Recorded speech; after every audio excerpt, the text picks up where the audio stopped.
What's going on, ladies and gentlemen? Welcome back to Auto Auction Rebuilds, where today we've got the 1985 GMC Sierra 1500. Now, I haven't cleaned it up yet, but that's what we're going to be working on today. As we saw in the last video, we got it running. I moved it up into the driveway, and it actually hasn't run since. We tried putting fresh fuel in it. We've tried a few other things. Right now I'm just having a heck of a time getting it running. So before we get it out of the driveway, we're actually going to pressure wash it, try to clean it up some. Look at this paint. I know a lot of you probably think that this paint is no good, but look right here. And look right here, you can see where I've been hanging over the edge working on it under the hood. You can see where the paint actually looks like it's coming back to life. So I think all she really needs is a good cleaning. I did order a brand new set of OEM tires, the right tire size, 235/75 15s, white letter all-terrains. These tires are rotted out.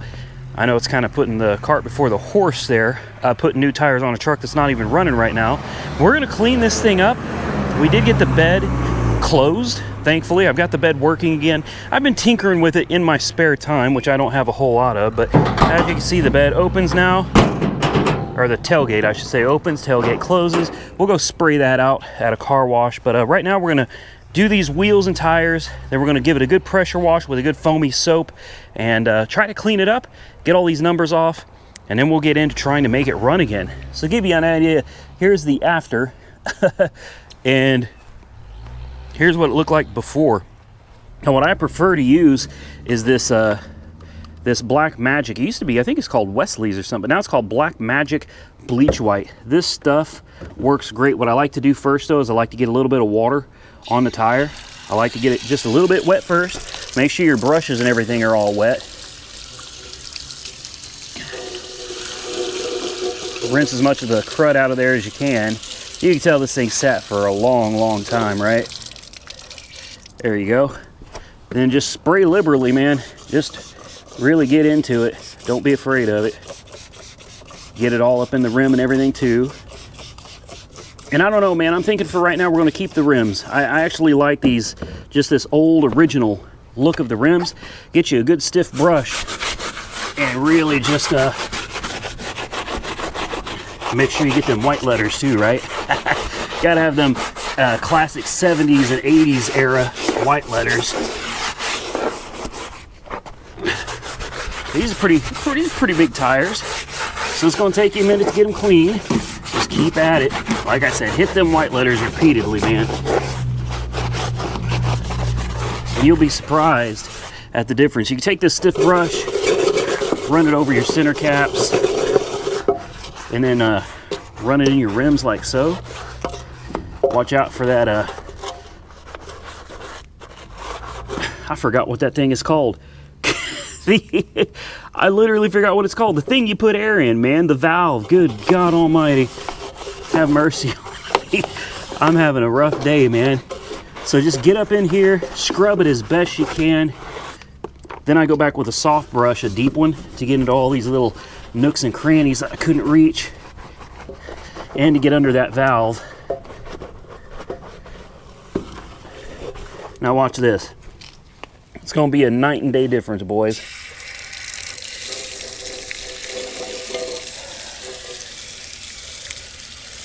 Look at that. Don't forget to clean off your brush. I clean my brushes after every tire.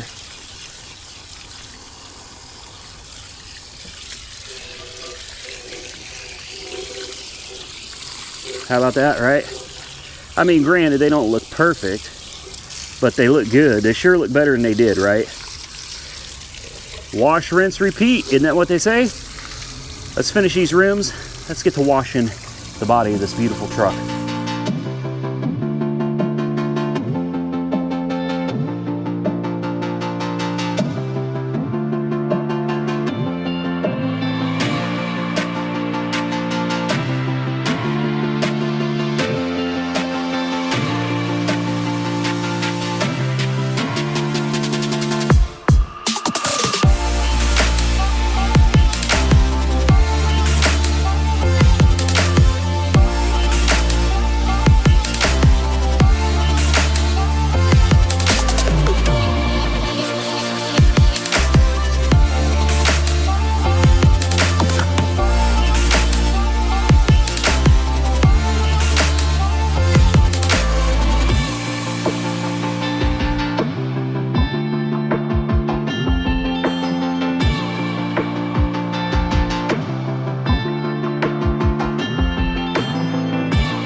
All right, ladies and gentlemen, we are back. The truck does not look the same. Yeah, I know we didn't record doing this side. There really wasn't any reason to. I don't want to waste your time. I talk enough. I figured that probably wastes enough of your time. Last thing I want to do is an entire car wash. I figured we get part of it in there. What do you think? I think it came out pretty dang nice. I'm telling you, I don't know why, but I love these rims, man. I love these factory rims. You can hear she's misfiring, and I already know she's misfiring on number 6. Put that plate on there. Yeah, she got a dead miss to her, man. A dead miss.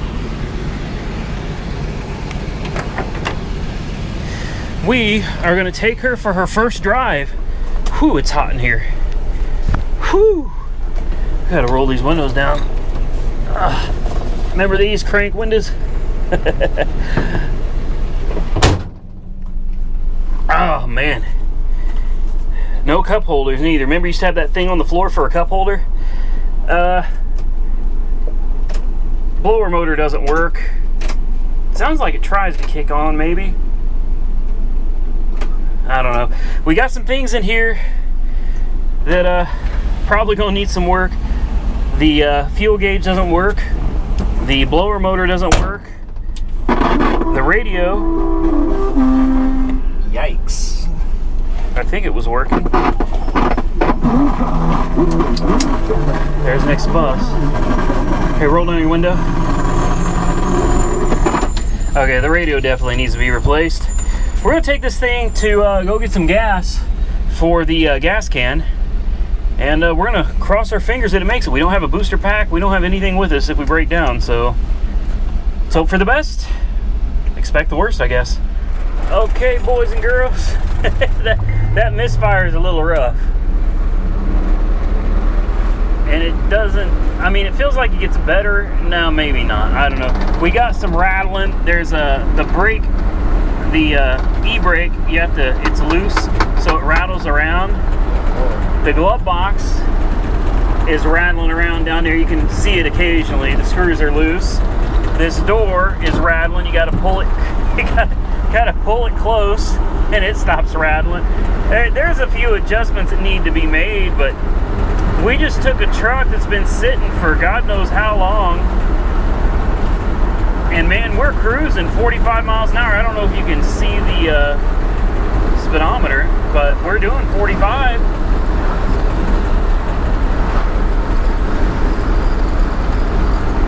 Not bad, man. Not bad. The reason it wouldn't start was the carburetor. We ended up having to fill the bowls with gasoline again. So it seems like the carburetor is probably having a few issues. And not really surprising. I'm truthfully amazed that we took something that's been sitting this long, and with just a few hours of tinkering and no parts, we're able to get it to run and drive up and down the road. You know, 45 miles an hour. She cruises nice and smooth. The brakes are good. I mean, how can you beat that for a, what do we have in it, $720? 720 bucks. It's got a misfire. We'll probably do a tune-up, lugs, wires, cap, rotor, see if we can resolve that misfire. It's probably going to need a carburetor.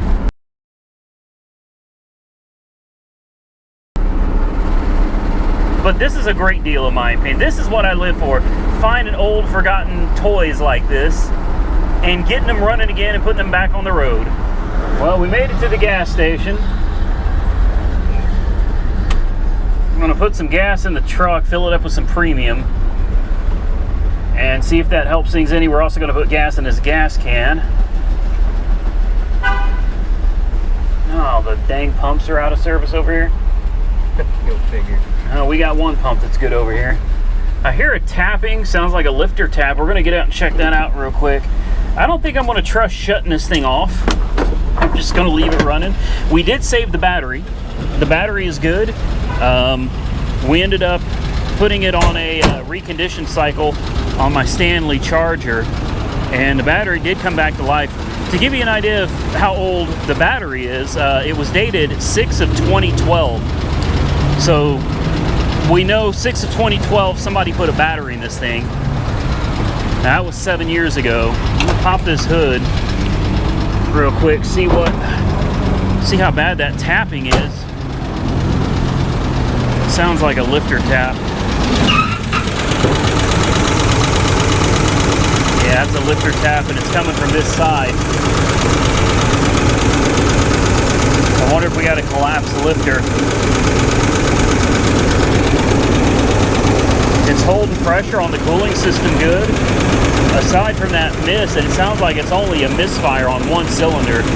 And if I had to bet, since I hear the tapping on the passenger side, I'll bet it's going to be one of those 3 cylinders on the passenger side that's got a problem. We'll have to figure that out later. All right, it made it back to the house, and honestly, it's got pretty good pickup. It goes without too much issue. It doesn't seem like the new gas has done any good, and we definitely have that tap still going on. And don't mind this stuff. This is not from this truck. This truck actually doesn't leak a drop of anything at all. I'm surprised it shifts through the gears just fine. It's a 3-speed. And I mean, parts are readily available for this, so I guess we got to figure out what's wrong with this motor. And I'm going to start on this side. I'm going to let it cool off a little bit, and we'll start on this side, disconnecting plug wires until we find the one that's dead. And at that point, we'll work on checking the plug, maybe replacing the plugs and wires, stuff like I said earlier. So let's let this thing cool off, and let's get into it, try to get this misfire resolved. So while we're waiting on getting the parts for the truck to cool off, I did want to throw this in here. The Lexus, you guys are waiting on me to get started on tearing down the engine, right? We got the alternator replaced thanks to Tim. So Tim replaced the alternator, and we bought all the parts: intake gaskets, knock sensors, the knock sensor wire harness, mass airflow. Like, we bought all these parts ready to go because I didn't want to waste any time with this. I want to get it down to the lot and get it sold. Obviously, Weird Beard wants to get this thing sold, make his money on it. So we bought all these parts in preparation for having to do all this work. And then so many of you commented and said, hey, change the alternator first and see if the codes go away. And guess what? The codes went away. Literally, we replaced the alternator, put the new alternator in, which I just got a $60 OEM alternator, same alternator as this, but used with a 1-year warranty on eBay for $60, man, $60 shipped. Put the alternator in here, cleared all the codes, overdrive came back. Like, there's no codes in this at all. No ABS, no error codes, no warning lights, no nothing. Overdrive is back. It runs and drives absolutely perfect now. So I know the headlights, you guys are going to be like, clean the headlights, clean the headlights. Man, just call me lazy. I'm not cleaning the headlights. If Mike wants to, Mike can clean the headlights, you know, if that's something he wants to do. But I think this thing's going to turn $3,000 to $3,500. You guys comment below, tell me what you think. I think this thing will turn $3,000, maybe $3,500 all day long. It's in great shape. And thank you to all of you that told me to change the alternator, clear the codes, and try it out again. So far, so good. We're going to get this down to Mike today. All right, boys and girls, I'm trying to show you the dashboard here. Hopefully you can see it. We're going 65. We're at about 2,500 RPMs. No check engine lights, no warning lights. No, nothing. The old Lexus is doing great. Man, I've never ridden in an RX 300, so this is my first time, and I gotta tell you, I'm shocked that this is a 2000, a 20-year-old car. It rides spectacular. I mean, this is a very refined vehicle. Acceleration is very linear. It's smooth, it's comfortable, it's not very loud. It handles bumps great. I mean, even look, a 2000 that's got this big digital display right in the middle of it. Very, very cool. Very cool. We're on the way to drop this off with Weird Beard right now. Let's see if I can move out the way of all these cars merging on. And cross your fingers that we make it. Well, boys and girls, we have made it. No issues with the Lexus at all. None. The old girl made it, I don't know, it's probably 25, 30 miles. and she did wonderful. It's a smooth running vehicle, man. It is. This is going to make somebody a great car. Still no check engine lights. Overdrive's working perfectly. No complaints, man. Let's get this thing over to Mike, get an Uber back to the house, and continue with the pickup truck. Well, we're back, boys. And we've been doing a few things without you. So here's what we did. I took the spark plug out of number 6 again. It's definitely number 6 that's failed. Number 6 does not fire. And I took the spark plug from number 6 and I put it in number, I don't know, whatever, number 2 or number 4 to verify it had spark, and it does spark. So we know that the plug wire is getting spark to the plug. We know that the plug is firing, but number 6 is not firing. That tells me that the problem is internal. That's going to be at a bare minimum, getting the valve cover off, taking a look at the rockers, push rods. Could have a collapsed lifter. If that's the case, the whole intake's got to come off. This could turn into a big deal pretty quick. So to save you guys some time, I already got in here and pulled out the 3 valve cover bolts, got all the crap that's in the way out. And now all that should be left is reaching in here and trying to, this could be fun to get out. Take that out while we're at it. They got crap kind of crammed in here pretty good, man. We've got so much stuff in the way. I'm noticing an orange valve cover gasket. I don't know if you can see it. In fact, you probably can't see it down there, but I'm seeing an orange valve cover gasket down here. It kind of tells me somebody's already been in here. Let's move all these wires out of the way. Let's see if there's any way we can slide. Well, it's a tight fit. I think we're going to have to maneuver a couple other things out of the way here to get this out. Somebody's definitely been in here. I mean, maybe not recently time-wise, but recently as far as mileage-wise, somebody was in here, changed these gaskets. So let's figure out how to get this valve cover off. Let's take a see. Here's that gasket right here. I don't know if you can see it right there. That's a flexible gasket. So somebody's been in here. Let's figure out why. Moment of truth, boys. We opened up the engine and look at this. What do you think? That's that is an intake rocker right there, and the lifter that went to it apparently is collapsed. Let's see if I can get down here and grab hold of this. Oh, it's bent. Dang. S-curve. It's not just bent, it broke. Gonna have to get her down. Dang it. That sucks. That really sucks. Well, now we know what the problem was. Somewhere down in there is the bottom portion of this. It looks exactly like the top. So at a minimum, I don't even know if this is worth proceeding. The last piece of this is going to be in the intake valley somewhere. Chances are we've got a collapsed lifter, or what I'm thinking is if you look and see how strongly this thing was bent, I'm going to bet there's valve damage. Most likely a valve froze. It either was burnt or a valve just got stuck. And when the lifter attempted to push the valve open, since the valve wouldn't budge, this was the weakest link, and it completely smashed. I'm going to see if we can fiddle around with it a little bit, maybe try to figure something out. Stay tuned. I'll be right back. Okay, boys and girls, here's what we've done. This is a known good intake push rod. Now, I'm not sure on the 350s, or I think this is a 262. Same thing as the 350, basically, with 2 cylinders chopped off. Some engines have longer push rods on the intake. Some have longer push rods on the exhaust. Some have equal length push rods on the intake and exhaust. Since I don't know, what I did is I took a good push rod out of cylinder number 4's intake port.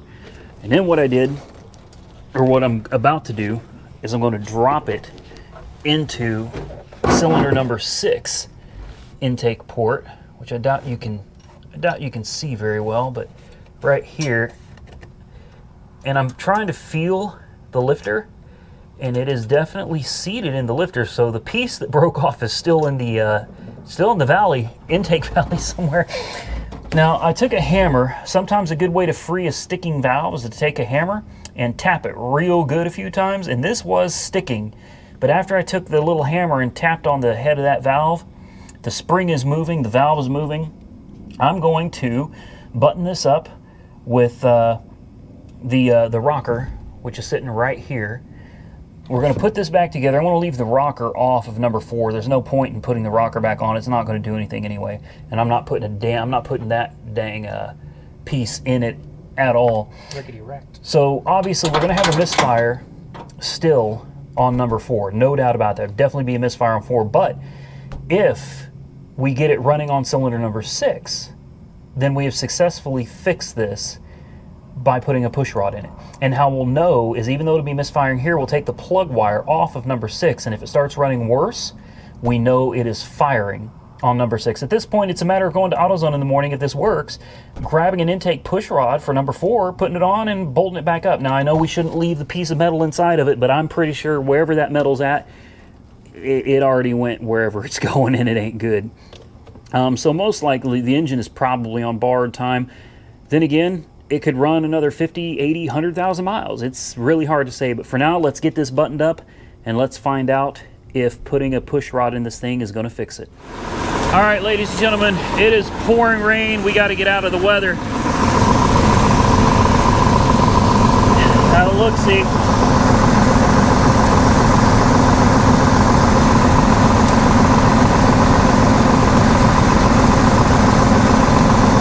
Shut it off.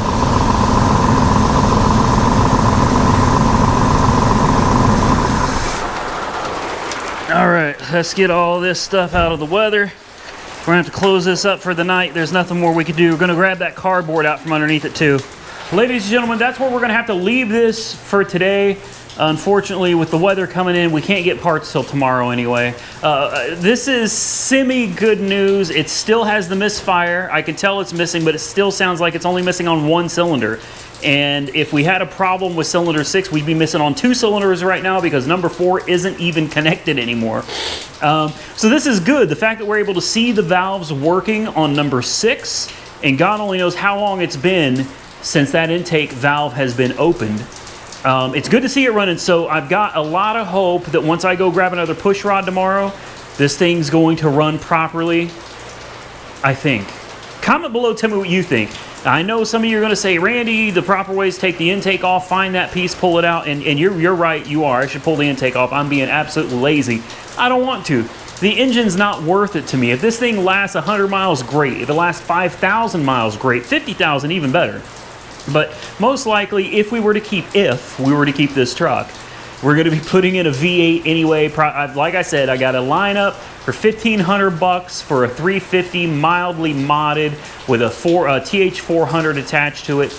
Maybe that's something we'll do. I don't know, but I want you guys to comment below and tell me what you think we need to do with the truck. I'm just happy that it's running and driving.